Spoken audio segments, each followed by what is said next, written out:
नमस्कार दोस्तों, मैं अनूप कुमार आज आपको माँ विंध्यवासिनी के दर्शन कराने एवं विंध्य कॉरिडोर का लाइव अपडेट देने आपको लेके आया हूँ मिर्ज़ापुर विंध्याचल माँ के धाम। तो पूरी वीडियो को देखें और वीडियो को लास्ट तक देखें क्योंकि आपको बहुत सारी अपडेट और अच्छे अनुभव का सुखद अनुभव प्राप्त होगा। तो जैसा कि आप देख रहे हैं इस समय हम लोग पहुँच चुके हैं माँ विंध्याचल के मुख्य वीआईपी द्वार तक। जैसा कि पहले इसे मुख्य वीआईपी द्वार कहा जाता था, जहां जब भी कोई लीडर प्रधानमंत्री कुछ भी आते थे तो यहीं से जाते थे। और ये वही मंदिर है, जैसा कि आप देख सकते हैं, जिस मंदिर पे पहुंचने पे सबको ये एहसास हो जाता था कि अब कुछ ही कदमों के पश्चात हम माँ विंध्यवासिनी के दरबार में पहुंच जाएंगे। इस मंदिर से लेफ्ट की ओर जब आप जाएंगे तो आप काली खो और अष्टभुजी माँ अष्टभुजी की दर्शन के लिए चले जाते हैं, जबकि राइट में जब आप आगे बढ़ते हैं, जैसा कि इस समय हम आगे बढ़ रहे हैं, राइट में जब आप आगे बढ़ते हैं तो माँ विंध्यवासिनी के दरबार के लिए आप आगे बढ़ते हैं। और जैसा कि आप देख रहे हैं इस समय ये जो वीआईपी गेट से जो आगे रास्ता निकल रहा है, ये दोनों तरफ के मकानों को ध्वस्त किया जा चुका है, क्योंकि इसे ध्वस्त करने का सबसे बड़ा रीज़न यह था कि योगी आदित्यनाथ का ड्रीम प्रोजेक्ट विंध्य कॉरिडोर चल रहा है, जिसके तहत टोटल 331 करोड़ रुपए की लागत से यह विंध्य कॉरिडोर का निर्माण कराया जाएगा। जैसा कि आप देख सकते हैं दोस्तों, आप सभी ने कभी न कभी वे माँ विंध्याचल के धाम आए होंगे और आपने देखा होगा कि यहाँ की गलियाँ कितनी तंग थी। केवल 6 फुट की 7 फुट की गलियाँ थी। आज ये गलियाँ करीब 35 फुट से 40 फुट तक बनाने का आदेश आया है और इसके लिए दोनों तरफ के मकानों को क्रय करके इसका ध्वस्तीकरण पूरा हो गया है। अब इसे पूरी तरीके से निर्माण करने की प्रक्रिया बहुत जल्दी ही आरंभ होने वाला है। जैसे ही वीआईपी गेट से आप आगे बढ़ते हैं तो आपको रास्ते में बहुत सारी चीज़ें देखने को मिलती हैं और इसी रास्ते में आपको यहाँ पे मिर्ज़ापुर का कोतवाली माँ विंध्याचल कोतवाली देखने को मिलता है, जो कि मिर्ज़ापुर में स्थित है। और इस थाने का नाम कोतवाली इसलिए कहा जाता है क्योंकि इसके परिसर के सटा हुआ ही बाबा बटुक भैरवनाथ का मंदिर है। और ऐसी मान्यता है कि जहाँ भी बाबा बटुक भैरवनाथ रहते हैं उस थाना या कोतवाली थाना को कोतवाली कहा जाता है और इसीलिए शायद इस थाने को भी कोतवाली नाम दिया गया है। और इसी बाबा बटुक भैरवनाथ के मंदिर को हम देखते हैं, जबकि ये दूर से आप देख सकते हैं कि ये बाबा बटुक भैरवनाथ जी का मंदिर है। आप देख सकते हैं कि ये केसरिया रंग में रंगा हुआ है और केसरिया रंग में बड़ा प्यारा ही दिख रहा है बाबा बटुक भैरवनाथ जी का मंदिर। और इसी मंदिर के बगल से सटा हुआ एक रास्ता जाता है, जो कि आप ये देख रहे हैं स्क्रीन पे। ये अंदर चला जाता है गंगा घाट की ओर, जबकि ये सीधे रास्ता चला जाता है माँ विंध्यवासिनी कॉरिडोर की ओर। और यहाँ से आप ये वापस जा रहे हैं, ये वापस चला जाता है मुख्य सड़क पे। तो इस तरीके से दोस्तों आप सड़क पे पहुंच जाएंगे। यहाँ से तीनों तरफ का रास्ता आप जा सकते हैं। तो हम घाट की तरफ चलते हैं दोस्तों, क्योंकि घाट की तरफ जाने के लिए तो कई मार्ग है वैसे, लेकिन हमने जो ये मार्ग चुना है बाबा बटुक भैरवनाथ के बगल से जो रास्ता अंदर गली में जाता है, ये रास्ता विंध्य कॉरिडोर को बनाने के लिए चुना नहीं गया। तो यह कॉरिडोर के नक्शे में नहीं है, इसलिए यहाँ के मकानों को या दुकानों को ध्वस्त नहीं किया गया है। तो हम इस समय इस रास्ते पे इसलिए जा रहे हैं क्योंकि अगर आप विंध्याचल आएँ और अगल बगल की दुकानें, रंगीन रंगीन दुकानें, चुनरी, लाल चुनरी, माला, फूल और चूड़ियाँ, खिलौने, ये सब देखने को ना मिले ना दोस्तों, तो लगता ही नहीं कि हम किसी शक्तिपीठ में आए हैं। क्योंकि आप पूरे कहीं भी शक्तिपीठ में चले जाइए, आपको 1 किलोमीटर दूर से ही ऐसी ऐसी दुकानें देखने को मिल जाएंगी। जैसे कि आप देख सकते हैं, ये सारी दुकानें आप देख सकते हैं, मतलब दिल देख के ही एकदम प्रसन्नता से भर जाता है और मन में भक्ति भावना अपने आप ही भर जाता है। जो माला फूल की दुकानें होती हैं, कितना खूबसूरत लगता है, छोटी छोटी गलियां रहती हैं। हालांकि इन सब से नवरात्रों में या जब भारी भारी भीड़ होती है तो काफ़ी कठिनाइयों का भी सामना करना पड़ता है। तो अपनी अपनी जगह दोनों का मज़ा लीजिए। अगर आपको इतिहास का साक्षी बनना है और आपको ध्वस्तीकरण देखना है तो आप जो वीआईपी रास्ता है उससे जा सकते हैं, जहाँ पे आपको सारा कुछ मैंने अभी दिखाया है। और अगर आपको कुछ अच्छा देखना है, रंग बिरंगी दुकानें देखना है और सुखद अनुभव लेना है तो आप बाबा बटुक भैरवनाथ के बगल से इस रास्ते से गंगा घाट के लिए जा सकते हैं। और गंगा घाट में स्नान करने के बाद वापस जो है कॉरिडोर वाले रास्ते से भी आ सकते हैं, तो आप दोनों का आनंद ले सकते हैं।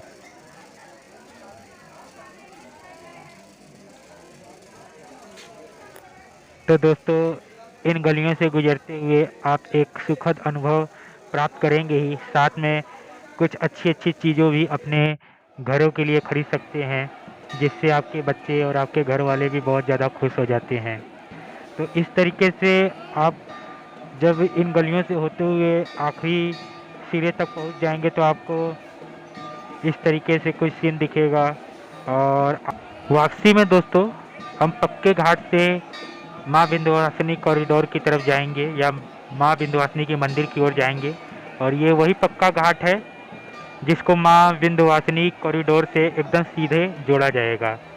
और इसको इसलिए जोड़ा जा रहा है दोस्तों सीधे से, क्योंकि जब कोई भी श्रद्धालु माँ के दर्शन के लिए आएगा तो वो सीधे माँ गंगा के स्नान के लिए आता है। और माँ गंगा का स्नान करने के बाद वो जैसे ही ऊपर घाट पे आएगा, घाट से एकदम सामने सीधे माँ विंध्याचल माँ देवी का मंदिर सामने नजर आएगा और वहाँ से एकदम सफा दिखेगा। तो यहाँ पे करीब 35 फुट चौड़ा रास्ता बनाया गया है, जिसके लिए दोनों तरफ की घरों को तोड़ा गया है। ये वही पक्का घाट है दोस्तों। और दोस्तों ये सामने आप देखिए जो एक पीले कलर का टावर आपको दिख रहा है, यहाँ पे एक छिछिल घाट है और यहाँ पे ज़्यादा लोग स्नान करते हैं क्योंकि छिछिल है तो यहाँ पे भीड़ ज़्यादा होता है। तो आइए हम सभी उस तरफ चलते हैं और इसके लिए घाट किनारे किनारे ही रास्ता है, तो हम घाट किनारे किनारे ही उस रास्ते की ओर आगे बढ़ते हैं। और आगे बढ़ने के पश्चात ये काफ़ी फिसलन भरा रास्ता है क्योंकि यहाँ पे बाढ़ आया था, मिट्टियों से भरा हुआ ये सारा जगह था, तो काफ़ी एडवेंचर भरा ये रास्ता हो गया है।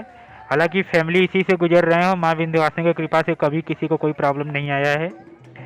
और ये हम घाट किनारे नीचे अभी आ गए हैं दोस्तों, आप देख सकते हैं यहाँ से घाट किनारे नीचे का क्या दृश्य है, एक मनोरम दृश्य होता है यहाँ पे। तो यहाँ पे दोस्तों जैसा कि आप देख सकते हैं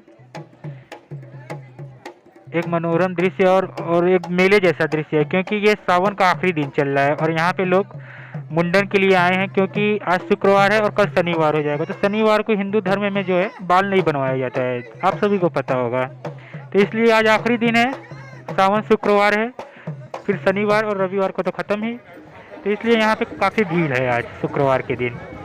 और इतना भीड़ है कि जैसे लगेगा कि आप दोस्तों इस समय नवरात्र में यहाँ आए हैं। अभी मंदिर की ओर हम लोग चलेंगे तो आप देखेंगे वहाँ कितना काफ़ी भीड़ है। और इस तरीके से आप यहाँ पे देख सकते हैं कि कुछ साधु लोग भी हैं और ये साधु लोग का तमाशा देखिए।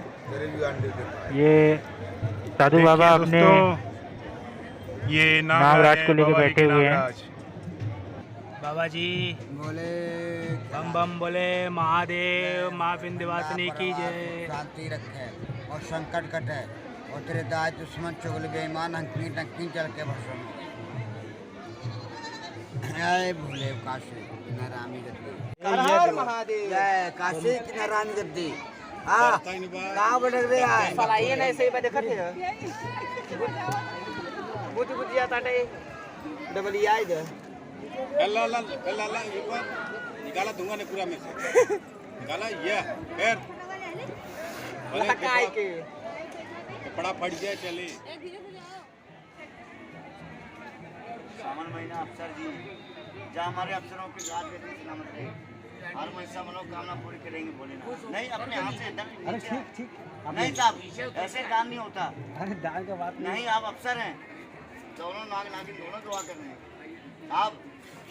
और दोस्तों यहाँ पे कुछ घर की औरतें अपना हलवा पूड़ी बना रही हैं, तो हलवा पूड़ी इसलिए बनाया जाता है कि जब भी बच्चों का मुंडन होता है, विवाह संस्कार होता है, तो माँ के दर्शनों के लिए आया जाता है। और माँ को चूँकि हलवा पूड़ी बड़ा पसंद है, इसलिए घर की औरतें यहीं पे धाम में ही हलवा पूड़ी बनाती हैं और माँ को भोग लगाती हैं। तो बड़ा अच्छा लगता है ये सारी चीज़ें, जहाँ माताएं अपने बच्चों का मुंडन कराती हैं हर्षोल्लास के साथ, और घर की बाकी महिलाएं जो हैं कि माँ को भोग बनाती हैं। तो एक तरीके से माँ के दर्शन के साथ साथ हर्षोल्लास के साथ साथ पूरे परिवार को एक आनंद का समय व्यतीत करने का मौका भी मिल जाता है। तो इस तरीके से आप कभी भी माँ विंध्यवासिनी के दर्शन के लिए जब कभी भी आएँ तो घाट पे इस तरीके का दृश्य देखना ना भूलें। हालांकि सावन के महीने में ये सारी परंपराएं बहुत ज़्यादा होती हैं। हालांकि 12 महीने होती हैं, केवल कुछ ऐसे महीनों को छोड़ के जहाँ पे कि कुछ सामाजिक कार्य नहीं किया जा सकता है।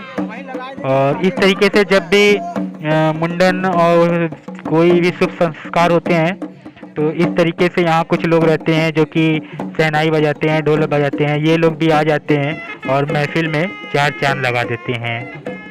तो बहुत अच्छा दृश्य होता है, मनोरम दृश्य होता है, मज़ा आता है। आप सभी देखिए, आप लोगों को भी मज़ा आ रहा होगा। और कमेंट करके ज़रूर बताइए, अगर आपके भाई से कोई गलती हो तो कमेंट करके बताइए क्या गलती हो रहा है। आगे आने वाले वीडियो में मैं सुधार करूंगा। और आगे आने वाला वीडियो जो है कि मैं आपको बता दूं, विश्वनाथ कॉरिडोर के ऊपर मैं बनाने वाला हूं। अगर आप लोग को अच्छा लगे तो ज़रूर से हमें कहिएगा बनाने के लिए। अगर ख़राब लगे तो वो भी बताइए दोस्तों, कि अगर ख़राब लग रहा है तो बताइए क्या ख़राबी है हमारे वीडियो में, क्योंकि आप लोगों का जो भी निर्णय होगा वो सर्वमान्य होगा। तो इस तरीके से देखिए, ये हमारे कुछ भाई लोग हैं जो कि ढोलक बजा करके अपना जीविकोपार्जन करते हैं। और जब ये लोग ढोलक बजाते हैं तो कुछ महिलाएं डांस भी करने लगती हैं। बड़ा अच्छा दृश्य हो जाता है, एक तरीके से जैसे लगता है कि घर पे शादी विवाह।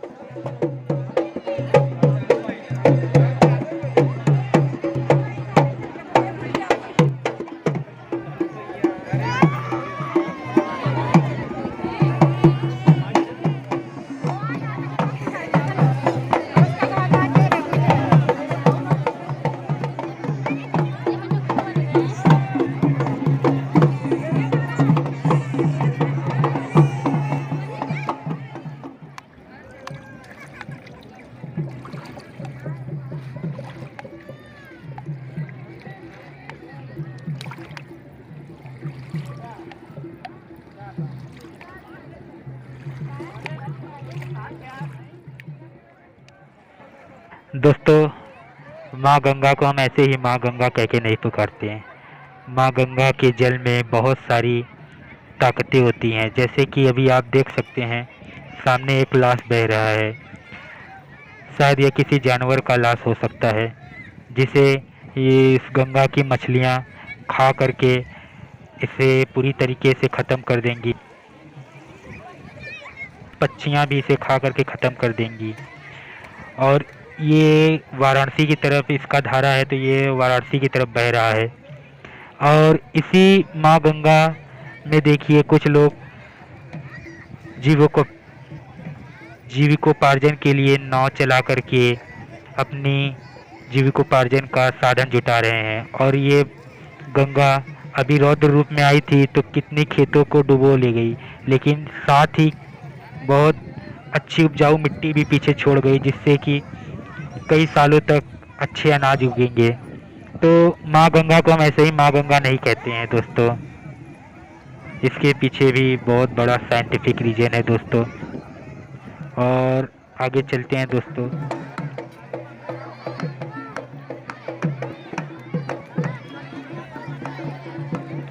यहाँ पे देखिए लोग स्नान कर रहे हैं, और स्नान करने के बाद सभी लोग पक्के घाट से होते हुए जो कॉरिडोर बन रहा है, ये पक्का घाट से निकलेंगे सभी लोग और डायरेक्ट माँ विंध्यवासिनी के धाम में पहुंच जाएंगे।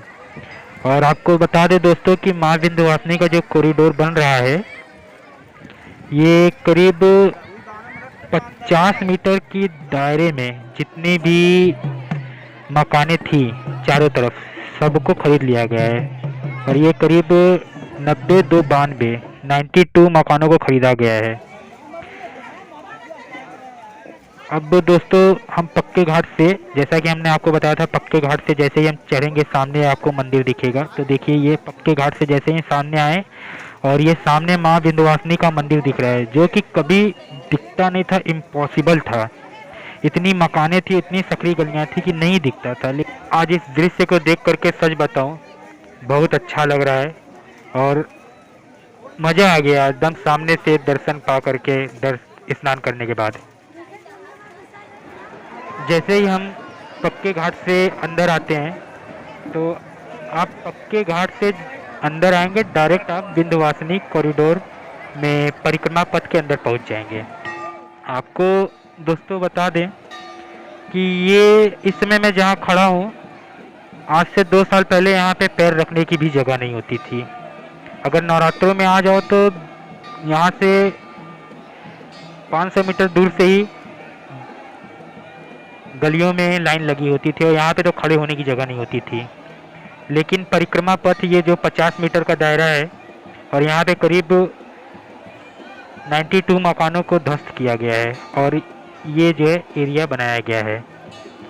और यहाँ से जो है आपको मैं वो एक वाइड एंगल से दिखाने की कोशिश कर रहा हूँ। ये देखिए परिक्रमा पथ है जो कि 50 मीटर का मंदिर से दूरी है। आप कभी भी इस तरीके से पूरे मंदिर को एक साथ फोटो नहीं ले सकते थे इससे पहले, लेकिन आज ये पॉसिबल है। जो मुख्यमंत्री योगी आदित्यनाथ का ड्रीम प्रोजेक्ट है, जिसके लिए विंध्य कॉरिडोर का निर्माण कराया जा रहा है। और ये देखिए गंगा घाट की ओर से लोग आ रहे हैं और ये सामने परिक्रमा पथ है जो कि 50 मीटर के दायरे में बना हुआ है। ये पूरी सड़क चौड़ी जो है 50 मीटर की है और इस तरीके से आप पूरे मंदिर को एक बार में एक नज़र से देख सकते हैं।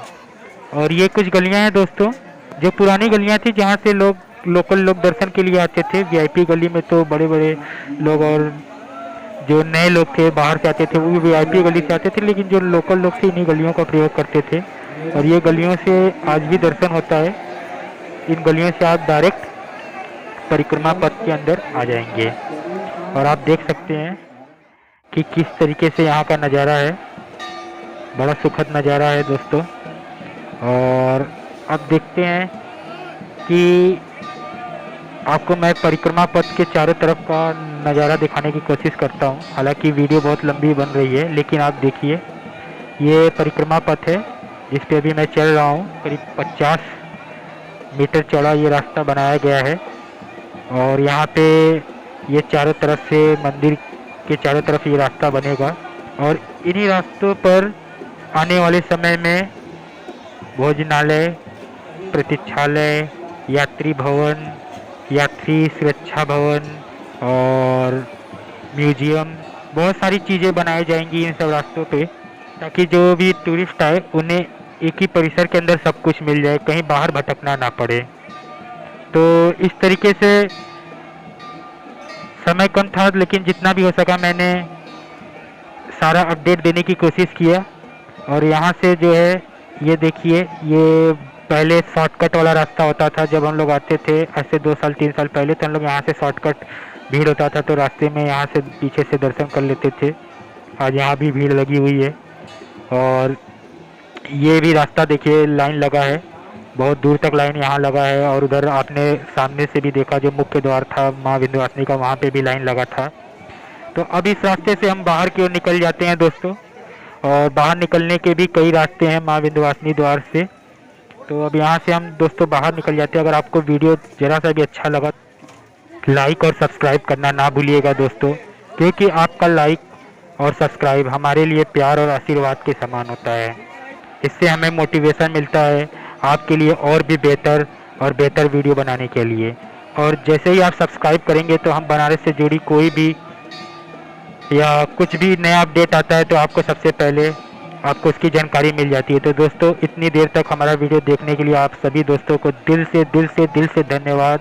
धन्यवाद दोस्तों, आप सभी को दिल से धन्यवाद। और चैनल को सब्सक्राइब